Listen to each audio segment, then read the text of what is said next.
Singil sa kuryente ng DECORP ngayong Hunyo bumaba ng 2 pesos per kilowatt hour. Yan ang balitang tinutukan live ni Jasmine Gabriel Galban. Jasmine? Chris, ipinaliwanag ng DECORP ang dahilan kung bakit bumaba ang singil sa kuryente ngayong buwan ng Hunyo. Bumaba ng 2 piso per kilowatt hour ang singil sa kuryente ngayong buwan ng Hunyo ayon sa Dagupan Electric Corporation o DECORP mula sa mahigit 10 piso na average selling rate per kilowatt hour. Ngayon umabot sa mahigit 8 piso.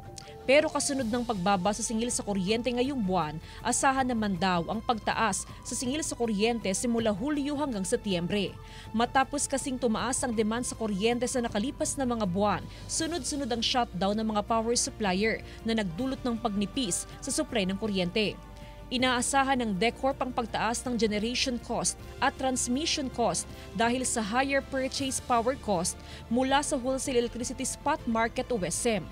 Naglabas ng kautusan ng Energy Regulatory Commission o ERC na huwag minsanang singilin ang WESM generation cost, bagkus singilin ito sa pamamagitan ng staggered payment sa loob ng 4 na buwan. Yeah, mataas yun kasi parang nasa kung magkukonsumo ka ng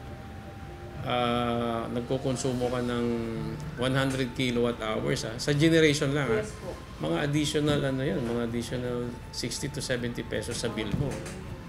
So sa mga minimum wage earner, mataas na yun.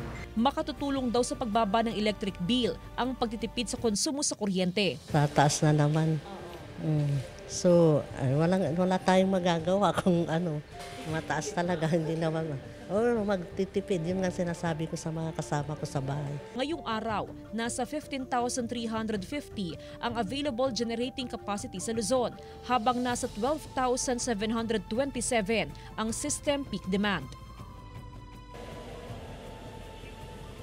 Chris, ayon sa DECORP, yung naranasang thunderstorm noong nakarang mga araw ay walang epekto doon sa supply ng kuryente. Ganon din doon sa possible na increase sa singil sa kuryente. Pero ang panawagan ng DECORP, sakali man na mayroong mga thunderstorm advisory, ay mas mainam na i-switch off o tanggalin sa mga saksaka ng appliances para sa safety purposes. Chris?